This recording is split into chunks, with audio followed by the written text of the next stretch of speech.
हाँ, hello and welcome. एक बार फिर से आप सभी लोगों का वंश एजुकेशन ऑनलाइन क्लासेस में बहुत बहुत स्वागत, वंदन, अभिनंदन है। और जैसा कि हम कक्षा 10 के चैप्टर के ऊपर बात कर रहे थे, एनसीईआरटी प्लस सीबीएसई के लिए एनसीईआरटी लैंग्वेज में, जैसे बोथ लैंग्वेज बाइलिंगुअल मैंने बात किया था पहले, तो हम यूपी चाहे बोर्ड चाहे सीबीएसई में दोनों लैंग्वेज की बात करूँगा, उसमें कोई दिक्कत नहीं आएगी आपसे।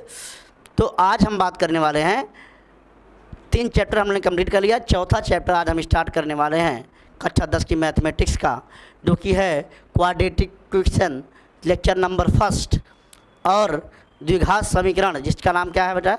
द्विघात समीकरण। आज इसकी हम लोग डिस्कशन करने वाले हैं इस चैप्टर के ऊपर। तो चलिए बात को स्टार्ट करते हैं।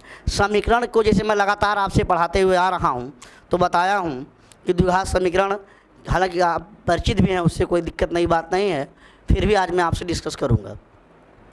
समीकरण क्या होता है, एक्सप्रेशन क्या होता है, घात क्या होता है, गुणांक क्या होता है, चर क्या होता है, अचर क्या होता है, इन सारी बातों को मैंने कई बार आपके बीच में डिस्कस किया है। और अगर आप नए हैं तो आप जा कर के वीडियो में जा कर के पुरानी वीडियोस को देख करके आप पूरा आराम से समझ सकते हैं। तो आज हम इस चैप्टर को स्टार्ट करने वाले हैं। तो चलिए, जैसे सपोज कर लेते हैं कि कोई बहुपद है जिसकी घात n है, या छोड़ दीजिए, कोई ऐसा समीकरण क्या होता है, पहले थोड़ा मैं डिस्कस कर लेता हूँ कि समीकरण क्या होता है। ऐसा एक्सप्रेशन जिसके जो इक्वेटेड टू 0 हो, कोई ऐसा एक्सप्रेशन लिख दिया जाए जिसके बराबर में 0 लगा हो, उसे हम लोग समीकरण कहते हैं। अब अगर चर की घात 1 है तो रैखिक समीकरण, चर की घात 2 है द्विघात समीकरण, 3 है त्रिघात समीकरण, ऐसे करके हम लोग आगे चलते जाते हैं। तो चलिए मान लेते हैं, यदि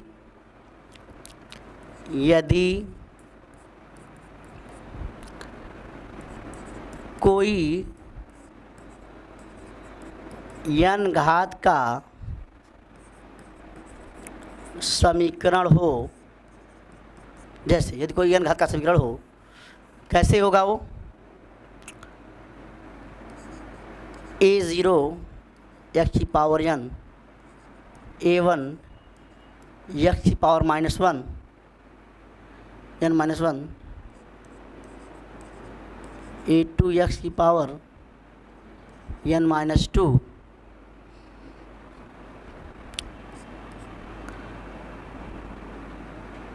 a4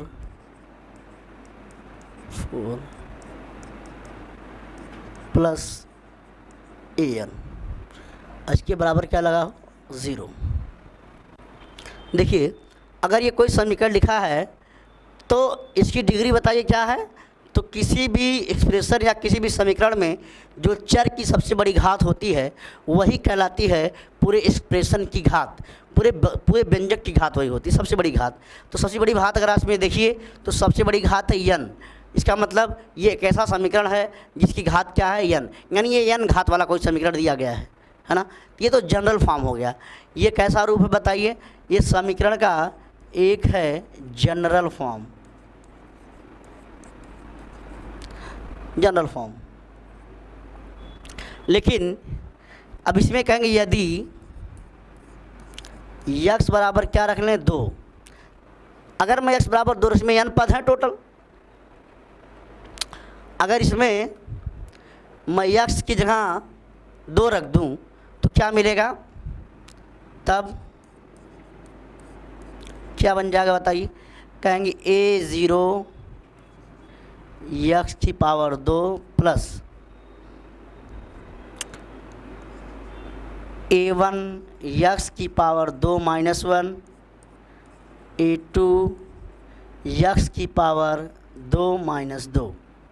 इतना ही जाएगा, क्योंकि 2 के बाद 0 हो जाएगा, उधर माइनस हो जाएगा तो फिर बहुपद भी नहीं रह पाएगा, और इसीलिए हम आगे नहीं लिख रहे हैं। यहाँ बराबर 0 लगा दें और थोड़ा सॉल्व कर ले हम लोग। तो ये हो जाएगा a0 x² a1 x plus a2 बराबर 0। ये हो गया हमारा द्विघात समीकरण का general form, general form of quadratic equation यही आपका लिखा गया है, a0 x² a1 x plus a2 is equal to 0। जहाँ देखिए इसमें सबसे बड़ी चर की घात क्या है? 2, इसीलिए इसको हम कहते हैं द्विघात समीकरण। अब यक्ष स्क्वायर का गुणांक है a0, यक्ष का गुणांक है a1 और कांस्टेंट टर्म है a2। कांस्टेंट टर्म क्या होता है? ऐसा टर्म जो जिसमें वेरिएबल हो ही ना। The term which is free from x is called as constant term. तो इस तरीके से हम लोग द्विघात समीकरण को समझ सकते हैं। अब जैसे थोड़ा सा और आगे हम लोग बात करें,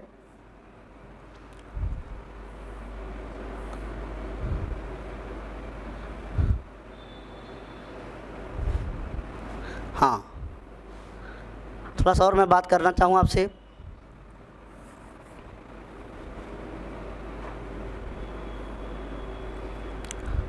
थोड़ा सा अगर हम लोग और आपसे बात करना चाहें तो हाँ थोड़ा सा और हम लोग बात कर लेते हैं। तो इसी को आपकी बुक में क्या लिखा है वो भी समझ लीजिए।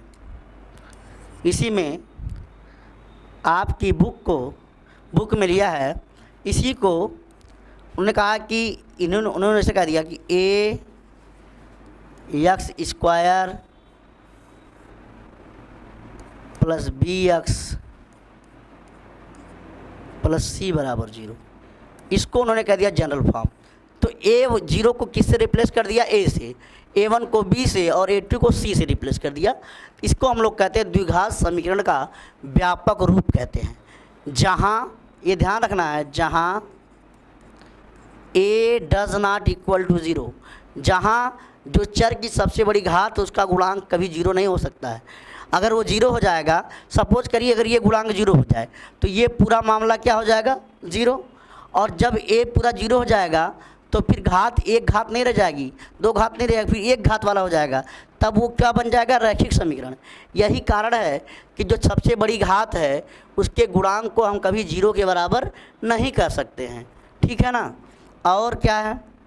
तथा ए बी सी क्या है? तो ये बिलोंग्स टू रियल नंबर। तो ए बी सी क्या है? वो सेट ऑफ रियल नंबर है। ए बी सी कोई भी रियल नंबर हो सकती हैं, लेकिन जो ए है वो 0 के बराबर नहीं रख सकते हैं। कुछ भी रखिए लेकिन सबको रख सकते हैं 0। बी भी 0 हो सकता है, सी भी 0 हो सकता है, लेकिन ए 0 नहीं हो सकता है। बस इतनी ध्यान रखना है। तो ये आपका हो गया क्वाड्रेटिक इक्वेशन। तो अब इसमें केवल 2-3 तरीके के सवाल बनते हैं इस पूरे चैप्टर के अंदर। कि सबसे पहली एक्सरसाइज में आपको ये बताना है कि आपको चेक करना है कौन द्विघात समीकरण होगा और कौन द्विघात समीकरण नहीं होगा। अब मैं आपको जानकारी दे रहा हूँ, थोड़ा समझिए कैसे द्विघात समीकरण और पहचानिए। मैंने कहा कि a 0 ना हो, b 0 हो जाए, c 0 हो जाए, कोई दिक्कत नहीं आएगी।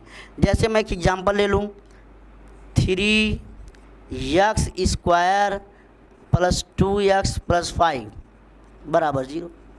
देखिए ये द्विघात समीकरण है, कोई दिक्कत नहीं है। a की जगह 3, b की जगह 2, c की जगह 5, इसमें कोई प्रॉब्लम नहीं है। अच्छा, यक्स स्क्वायर प्लस 3x बराबर 0। बोलो, ये भी द्विघात समीकरण है क्योंकि यक्स की सबसे बड़ी घात क्या है? 2।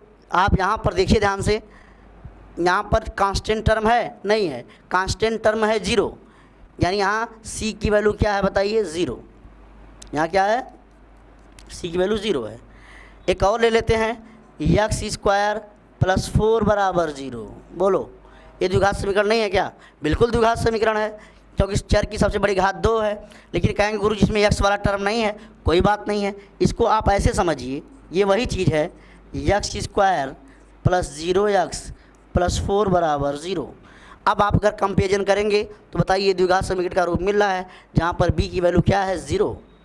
ठीक है, तो इस तरीके से तो चाहे ये वाला फॉर्म आए तो भी क्वाड्रेटिक, ये वाला फॉर्म आए तो भी क्वाड्रेटिक, और ये वाला फॉर्म आए तो भी क्वाड्रेटिक, इसमें कोई दिक्कत नहीं है। दोनों के दोनों, तीनों के तीनों क्वाड्रेटिक इक्वेशन है, कोई समस्या नहीं आने वाली है। लेकिन अगर कोई आपसे बोले, यहीं पर कह दे अगर a 0 हो जाएगा तो कहेंगे 0x square plus 4x plus 3 बराबर 0। बोले बताइए गुरुजी ये क्वाड्रेटिक इक्वेशन है, तो आप धीरे से हंसिए और कहिए बिल्कुल गलत बात, ये नहीं है, क्योंकि जब जीरो से मल्टीप्लाई करेंगे ये पूरा टर्म क्या हो जाएगा, ज़ीरो। तो जब ये पूरा टर्म ज़ीरो हो जाएगा तो ये पूरा टर्म रहेगा ही नहीं। तो 4x + 3 = 0, ये क्वाड्रेटिक नहीं भाई साहब, ये है लीनियर इक्वेशन, ये है रैखिक समीकरण। समझ में आ रहा? इसीलिए मैं कह रहा हूँ कि चर की सबसे बड़ी घात का गुणांक कभी ज़ीरो नहीं होना चाहिए। इसलिए मैंने कहा कि a की वैल्यू ज़ीरो नहीं रख सकते हैं, क्योंकि जैसे a ज़ीरो हो जाएगा तो जो डिग्री 2 थी वो डिग्री 1 हो जाएगी, और जो दो घात समीकरण था वो रैखिक समीकरण बन जाएगा। यही कारण है। समझ में आएगा ना? तो चलिए, पूरी बात उम्मीद करते हैं आपको समझ में आ गया होगा। तो अब मैं आपके सामने कुछ एग्जाम्पल लेके समझा रहा हूँ। एक बेहतरीन एग्जाम्पल मैं आपके सामने रख रहा हूँ। सवाल समझिए। कह रहे हैं कि निम्न स्थितियों को गणितीय रूप से व्यक्त करिए। तो गणितीय रूप से व्यक्त करना है, तो चलिए व्यक्त करेंगे हम इस बात को। कह रहे हैं कि जान और जीवंती के पास कुल मिलाकर 45 कंचे हैं। कितने कंचे हैं बताइए? 45 कंचे हैं, और दोनों 5-5 कंचे खो देते हैं। यानी दोनों ने, जीवंती और जान ने 5-5 कंचे खो दिए, और अब उनके पास जो कंचों की संख्या बची है उनका गुणनफल 124 है। कह रहे हम जानना चाहेंगे कि प्रारंभ में उनके पास कितने कितने कंचे थे। ये सवाल आपसे पूछा गया है। तो चलिए बोर्ड पे बने रहिए और हम बताते हैं कि कैसे ये सवाल लगेगा। चलिए थोड़ा सा हम समझते हैं इस सवाल को। हाँ, बोर्ड पे थोड़ा सा आप देखते रहेंगे तो उम्मीद है पूरी बात समझ में आपको आ जाएगी। हाँ,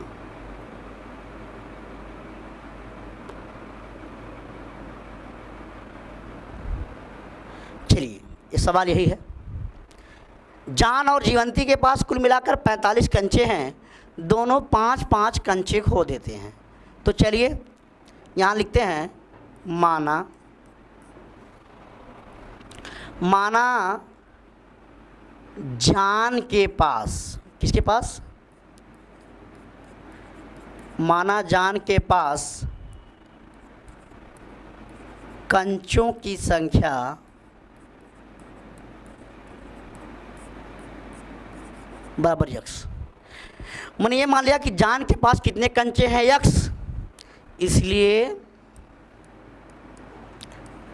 जीवंती के पास,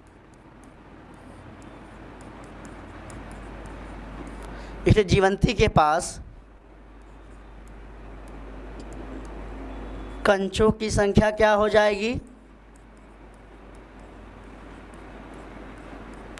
जीवंती के पास कंचों की संख्या हो जाएगी 45 - यक्स। क्यों? क्योंकि देखिए भाई, दोनों को जोड़ दें, अगर हम दोनों को यक्स + वाई मान ले तो 45 है। अगर एक यक्स है तो वाई का जब मान निकालेंगे तो 45 - यक्स ही आएगा। इसलिए एक को, इसमें ये 1 वेरिएबल का क्वेश्चन है। तो जान के पास अगर यक्स है, दोनों के पास 45 है, और एक के पास यक्स है, तो दोनों के पास अगर 45, एक के पास यक्स, दूसरा क्या 45 - यक्स। अब कहेंगे प्रश्नानुसार, कह रहे हैं दोनों 5-5 कंचे खो देते हैं। कहेंगे प्रश्न क्या रहे? तो हम लिखेंगे 5-5 कंचे खोने के बाद जान और जीवंती के पास कंचों की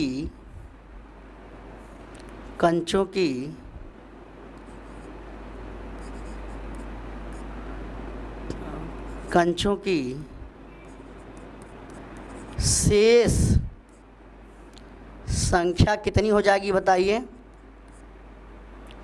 क्या क्रमशः, अच्छा, जान के पास यक्स हैं, 5 खो गए, कितने बच्चे बताइए? यक्स माइनस 5, है ना। और जीवंती के पास देखिए 45 माइनस यक्स है, 5 और माइनस कर दीजिए तो हो जाएगा कितना बताओ, 45 में से 5 जाएगा तो 40, यानी 40 माइनस यक्स बचेगा। तो यहाँ लिख देता हूँ मैं, है ना। तो कह रहे हैं कि जब 5 कंचे खो देते हैं तो उनके पास जो कंचे बचे हैं उनकी संख्या का गुणनफल 124 है। देखेंगे आता है यक्स माइनस 5, 40 माइनस यक्स, दोनों का गुणा करने के बाद 124 आएगा। गुणा कर लीजिए, बुद्धिमान हैं आप सब। 40 यक्स गुणा करेंगे तो देखिए यक्स का 40 में 40 यक्स, और माइनस क्या करेंगे तो माइनस यक्स स्क्वायर।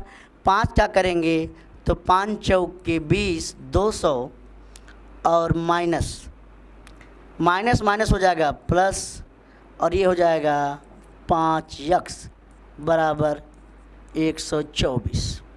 ठीक है, आइए सॉल्व करें। अच्छा, ये बचा माइनस यक्स स्क्वायर, और ये 40 और 5 45 यक्स। ठीक है, इसको इधर लाइए तो ये माइनस 200 और माइनस 124 बराबर 0। तो अगर मैं माइनस से मल्टीप्लाई कर दूं सब में, या छोड़ दीजिए एक लाइन और लिख लेते हैं, minus x square plus 45 x minus 324 बराबर 0। माइनस से मल्टीप्लाई कर दीजिए तो हो जाएगा x square minus 45 x plus 324 बराबर 0। तो ये आपका आंसर आ गया। अब जो भी आंसर आएगा यक्स का उसको सेटिस्फाई करेगा, वो आपका आंसर निकल जाएगा। तो हमें सॉल्व नहीं करना था, हमें केवल इसको गणितीय रूप से व्यक्त करना था। तो ये आपका सवाल हो गया है। उम्मीद करते हैं आपको समझ में आ गया होगा। तो चलिए अब नेक्स्ट सवाल पे बढ़ते हैं। एक और बेहतरीन सवाल आपके सामने। एक कुटीर उद्योग एक दिन में कुछ खिलौने निर्मित करता है और प्रत्येक खिलौने का जो मूल्य है 55 में से एक दिन में जो निर्माण किए गए खिलौनों की संख्या को घटाने से प्राप्त होता है। किसी दिन कुल निर्माण लागत रुपया 750 थी। करे एक दिन ऐसा हुआ कि कुल 750 रुपये का खिलौना बना है। कह रहे हम उस दिन निर्माण किए गए खिलौनों की संख्या बताना चाहते हैं। तो कह रहे हैं कि एक दिन में मान लेते हैं 750 रुपये का खिलौना बना, तो बताइए कुल कितना खिलौना बना होगा। तो मान लेते हैं जिस दिन 750 रुपये का खिलौना बना उस दिन जो खिलौना बना था वो यक्स बना था। तो चलिए इस सवाल को थोड़ा हम लोग लगाते हैं। देखिए, हाँ,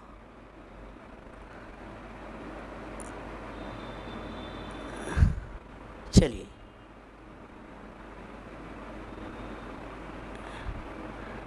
यही सवाल है, पढ़ लीजिए। एक कुटीर उद्योग एक दिन में कुछ खिलौने निर्मित करता है। तो चलिए हम लोग लिखते हैं, पहले यहाँ 2 पार्ट कर लेता हूँ मैं, शुरुआत से ही सॉल्यूशन करते हैं। यहाँ देखिए, तो जिस दिन 750 रुपये का खिलौना बना था, मान लेते हैं, माना उस दिन, किस दिन, जिस दिन 750 रुपये का सामान बनी थी, खिलौना बना था। तो माना है, माना उस दिन निर्मित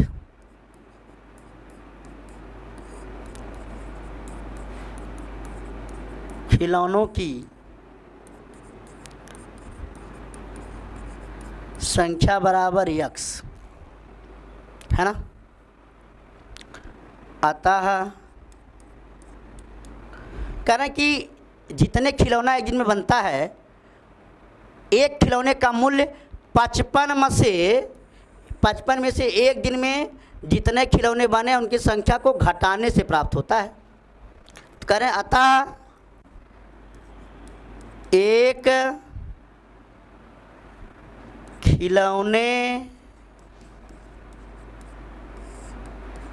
का मूल्य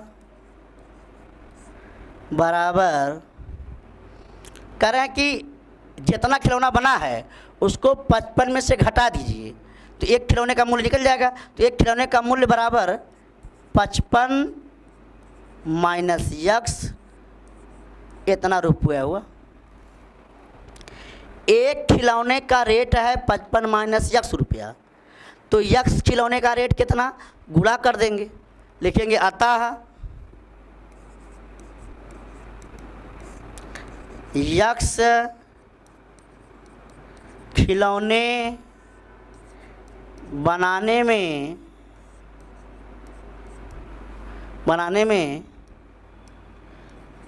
कुल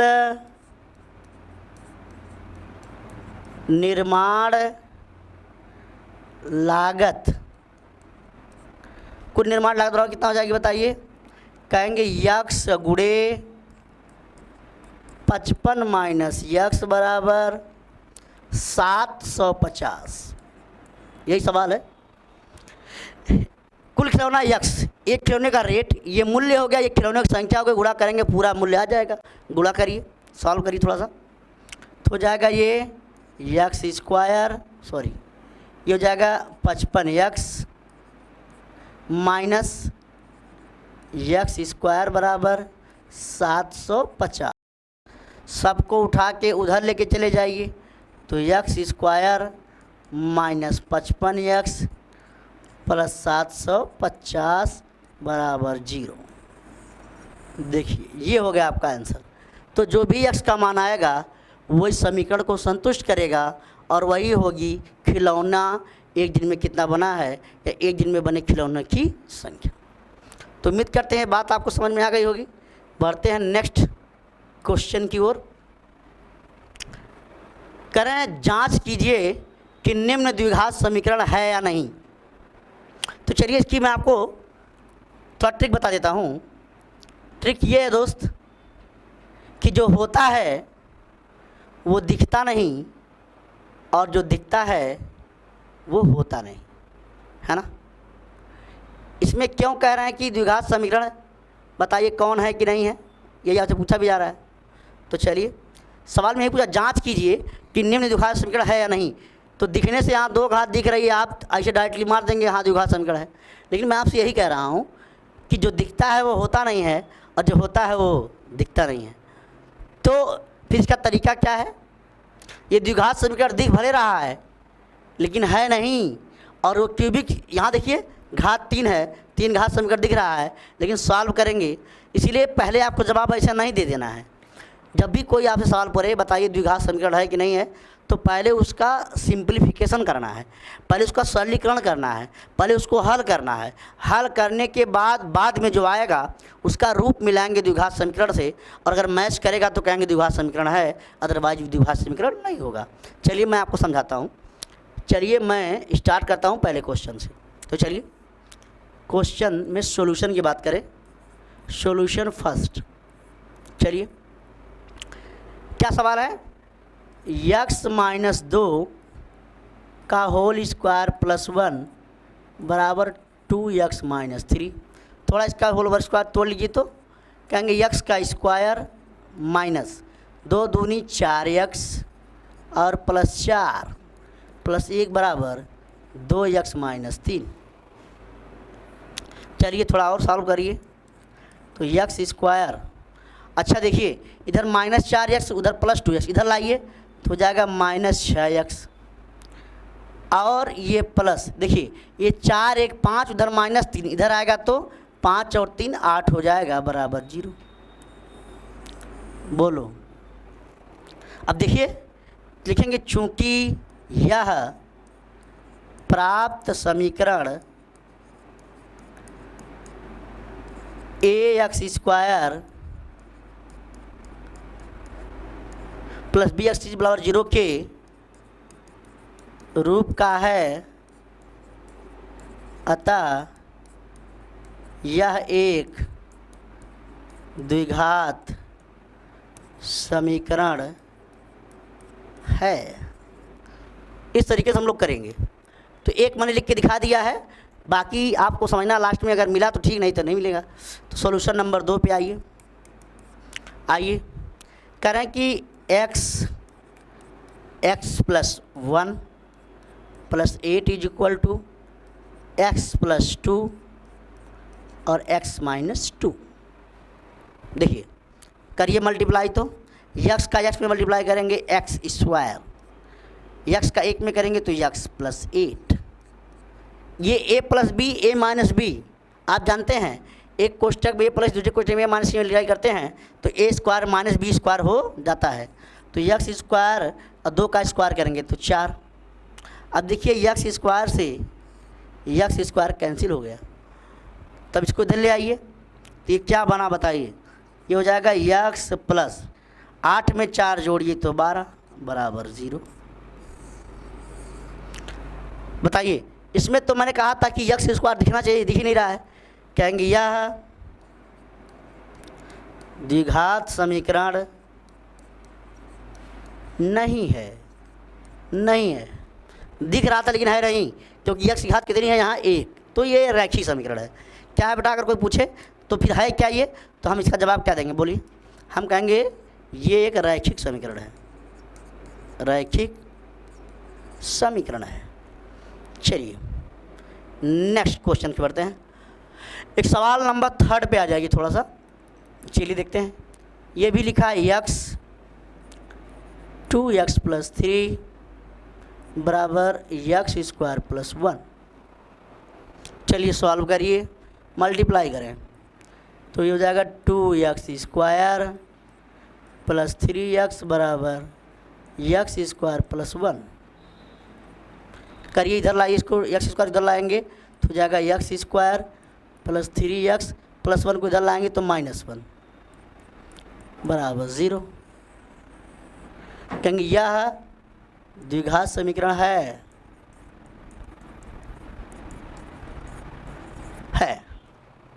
चौथे पे आ जाइए। x प्लस 2 का होल क्यूब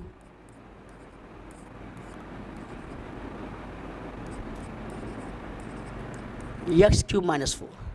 देखिए यही सवाल है, इसको सॉल्व करना है। करिए पहले a प्लस बी का होल क्यूब लगाइए, क्या फार्मूला होता है बताइए, a cube plus b cube 3a square b 3ab square, ये हो गया 3ab स्क्वायर बराबर x क्यूब माइनस 4। देखिए ये हो गया कैंसिल आउट, तो क्या बचा थोड़ा देखते हैं हम लोग। 3 दूनी 6 x स्क्वायर प्लस 2 दूनी 4 तिहाई 12x प्लस 2 की पावर 3 माने कितना 8 बराबर -4। और सॉल्व करिए, इधर लाइए तो ये हो जाएगा +12, 6 कॉमन ले दीजिए तो x स्क्वायर नहीं भी लेंगे, यहाँ थोड़ा सा 12x है, तो डायरेक्ट यहीं भी लिख सकते हैं कि यही द्विघात समीकरण है। और थोड़ा सॉल्व करना चाहते x छः कॉमन ले लिए, x square plus 2x plus 2 बराबर 0। इधर गुणा है, इधर गया तो भाग में ख़त्म हो जाएगा, तो x square plus 2x plus 2 बराबर 0। कहेंगे हाँ ये द्विघात समीकरण है, कोई दिक्कत नहीं है।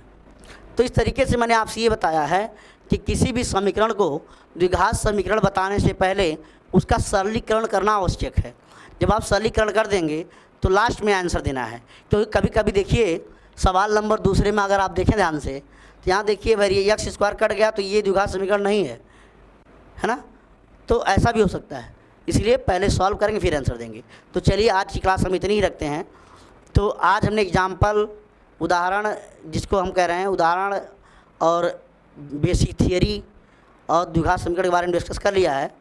कल हम इसके आगे बात करेंगे, तब तक के लिए पढ़ते रहिए, मस्त रहिए, ज़बरदस्त रहिए। बहुत बहुत धन्यवाद, बहुत बहुत शुक्रिया।